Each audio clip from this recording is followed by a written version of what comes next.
Hello दोस्तों, हमारे YouTube channel में आपका फिर से स्वागत है। दोस्तों, कैदियों को जमानत मिलने के बाद भी जमानत की निर्धारित शर्तों को पूरा करने में नाकाम रहने के कारण कैदियों की रिहाई में कई बार समय लग जाता है।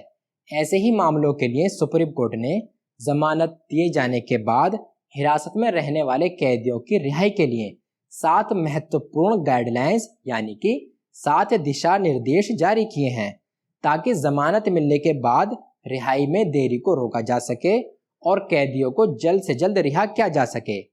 तो चलिए जानते हैं वो 7 महत्वपूर्ण गाइडलाइंस यानी कि दिशा निर्देश क्या हैं।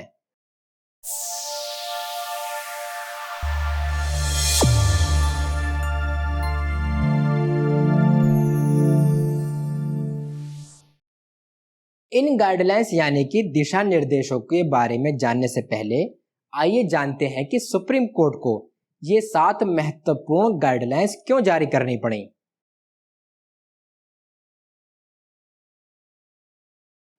सुप्रीम कोर्ट द्वारा ये 7 महत्वपूर्ण गाइडलाइंस जारी करने का कारण ये है कि अभी कुछ दिन पहले 26 नवंबर को संविधान दिवस पर हमारे देश की माननीय राष्ट्रपति द्रौपदी मुर्मू जी ने सुप्रीम कोर्ट के समारोह में अपने भाषण के बाद एक भावुक अपील की थी।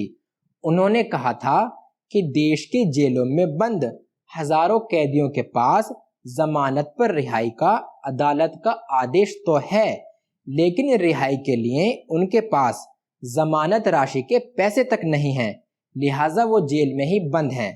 अदालत और सरकार उनके लिए कुछ करें। और इस अपील के 2 दिन बाद ही सुप्रीम कोर्ट ने खुद संज्ञान लेते हुए रिपोर्ट तलब की थी, जिसके बाद ये 7 महत्वपूर्ण गाइडलाइंस जारी की गईं। संविधान दिवस पर माननीय राष्ट्रपति जी द्वारा दिए गए भाषण का लिंक मैं नीचे डिस्क्रिप्शन में भी डाल दूंगा, आप चाहें तो वहां जाकर वो भाषण सुन सकते हो। रिहाई में देरी के मामलों पर सुप्रीम कोर्ट ने अदालतों से भी कहा है कि वो जमानत को लेकर नियम तैयार करने के मामलों में खुद भी संज्ञान लेकर सुनवाई कर सकती हैं, जिसमें कि अगर जमानत के लिए लोकल श्योरिटी यानी कि स्थानीय जमानती नहीं है, तब अदालत अगर चाहे तो जमानतों की शर्त नहीं भी लगा सकती है और बिना जमानतों के जमानत दे सकती है। इसके अलावा अदालत चाहे तो कैदियों की आर्थिक स्थिति का आकलन करके जमानत की शर्तों में छूट करने पर भी विचार कर सकती है। तो आइए अब जानते हैं सुप्रीम कोर्ट द्वारा जारी 7 महत्वपूर्ण गाइडलाइंस यानी दिशा निर्देशों के बारे में। गाइडलाइन नंबर 1, जब कोर्ट आरोपी या दोषी को जमानत देती है तो यह जरूरी होगा कि आदेश की सॉफ्ट कॉपी ईमेल के जरिए जेल सुपरिटेंडेंट यानी जेल अधीक्षक को भेजी जाए और उनके जरिए आरोपी को भी उसी दिन सॉफ्ट कॉपी मुहैया कराई जाए। गाइडलाइन नंबर 2, अगर किसी कारण आरोपी जमानत के आदेश के 7 दिनों के अंदर रिहा नहीं किया जा सका हो, तो जेल अधीक्षक की ड्यूटी है कि वह DLSA district legal service authority यानी जिला विधिक सेवा प्राधिकरण के सेक्रेटरी यानी सचिव को इस बारे में सूचित करे। फिर DLSA पैरा वॉलेंटियर या जेल विजिटिंग एडवोकेट की नियुक्ति करेगा और वह उक्त आरोपी से मिलेगा और कोशिश करेगा कि जमानत की शर्त पूरा करवाकर उसे रिहा कराया जाए। Guideline number 3, NIC national informatics centre यानी राष्ट्रीय सूचना विज्ञान केंद्र इस बात की कोशिश करे कि वह ई-जेल सॉफ्टवेयर के लिए जरूरी फील्ड तैयार करे, जो कि सॉफ्टवेयर ऐसा होगा जब जमानत दी जाए उसके 7 दिनों के अंदर अगर रिहाई न हो पाई हो तो एक ईमेल DLSA के सचिव को खुद ब खुद चला जाए, साथ ही जमानत की तारीख और रिहाई की तारीख भी उसमें दिखाई दे। गाइडलाइन नंबर 4, DLSA ऐसे मामले में आरोपी की सामाजिक और आर्थिक स्थिति का आकलन भी करे और उसके लिए प्रोबेशन ऑफिसर्स यानी परिवीक्षा अधिकारियों की मदद ले या फिर पैरा लीगल वॉलंटियर्स की मदद ले और आरोपी की सामाजिक आर्थिक स्थिति पर एक रिपोर्ट तैयार करके कोर्ट के सामने पेश करे ताकि जमानत की शर्तों में छूट दी जा सके।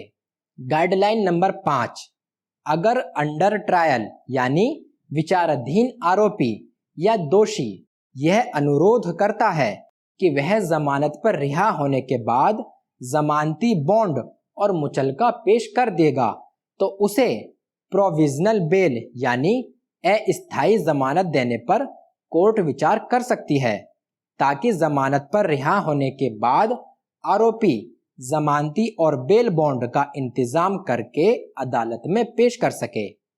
गाइडलाइन नंबर 6, अगर बेल बॉन्ड जमानत देने के 1 महीने के अंदर पेश नहीं किया जा सका हो तो संबंधित कोर्ट संज्ञान ले सकती है और विचार कर सकती है कि क्या जमानत की शर्तों में संशोधन या छूट करके आसान किया जा सकता है।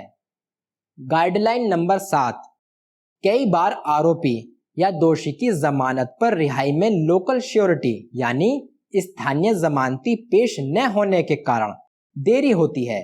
ऐसी स्थिति में कोर्ट इस शर्त को हटा भी सकती है। इन गाइडलाइंस का उद्देश्य ही यह सुनिश्चित करना है कि कैदियों को जमानत मिलने के बाद रिहाई होने के लिए अनुचित कठिनाइयों का सामना न करना पड़े और जब वो जमानत के हकदार हों तो समय पर उन्हें रिहाई मिल सके।